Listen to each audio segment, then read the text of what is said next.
menyampaikan permohonan maaf saya untuk keluarga saya, terutama istri dan anak-anak saya. Randy Kejairnet pilih istri dan anak-anaknya, bungkam tak sekalipun sebut nama Syahnas adik Raffi Ahmad. Setelah ramai diberitakan dan menjadi sorotan publik, akhirnya Randy Kejairnet muncul dan memberikan klarifikasinya di hadapan awak media di suatu tempat kawasan Cideng Gambir, Jakarta Pusat, Sabtu, tanggal 1 Juli tahun 2023. Di hadapan media, Randy Kejairnet meminta maaf kepada keluarganya terutama terhadap anak dan istrinya. Diketahui Lady Nayoan istri Randy sebelumnya membeberkan soal perselingkuhan Ranedy dengan Syahnas Sadikah. Dengan suara yang tegas, Randy berulang kali meminta maaf kepada istri dan anak-anaknya. Bahkan Randy berkomitmen untuk memperbaiki suasana rumah tangganya. Secara tidak langsung, Randy seperti mengakui adanya perselingkuhan. Namun sepanjang memberikan klarifikasi dan permintaan maaf, tak sekalipun terdengar Randy ada menyebut nama Syahnas Sakidah. Randy Kejairnet juga mengatakan bahwa masalah yang dihadapinya menjadi pembelajaran untuk dirinya.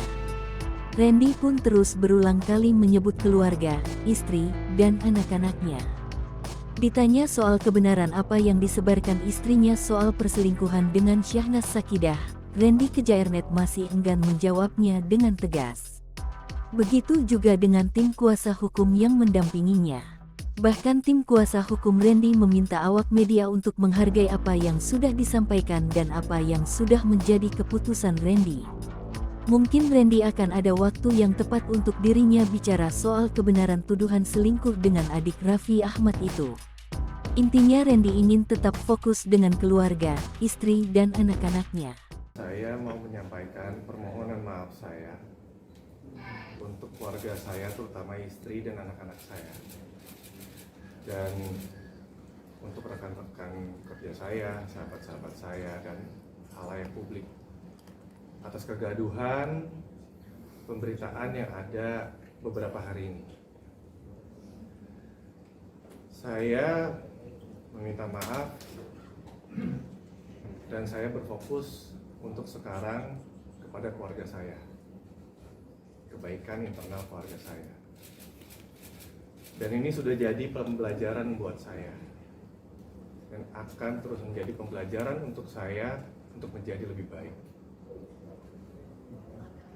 Sekali lagi saya minta doanya dan saya minta permohonan maaf saya ini semoga diterima. Semoga diterima oleh khalayak publik, oleh warga Indonesia, teman-teman media.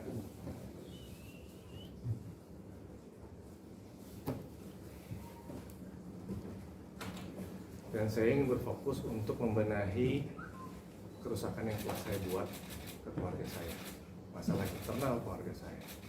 Dan saya mohon doanya supaya saya dibukakan pintu maaf sebesar-besarnya,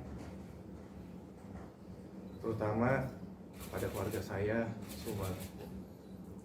Semoga keluarga saya membukakan pintu maaf sebesar-besarnya kepada warga Indonesia, khalayak publik. Saya minta dibukakan pintu maaf sebesar-besarnya. Dan ini akan terus menjadi pembelajaran yang sangat baik untuk saya. Semoga saya menjadi orang yang lebih baik.